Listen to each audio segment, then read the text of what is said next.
Magandang hapon mga idol. Dito kami ngayon sa Bustos, Bulacan. Dinayo namin si Arman Season, yung gumagawa ng airgun dito. Kaya lang, umalis kami doon alas 9 na. Dumating kami ngayon mga alas 12 na, 11:55 na. Nakita namin yung kalye lokal. Kakain kami.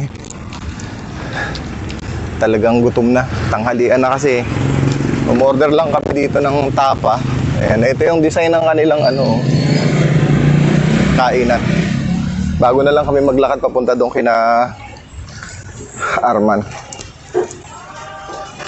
Para sa makita naman yung shop niya. Saka kung ano yung mayroon pa siya doon sa kanilang pwesto. Ayan. Ito, may jeep oh. Sa iba.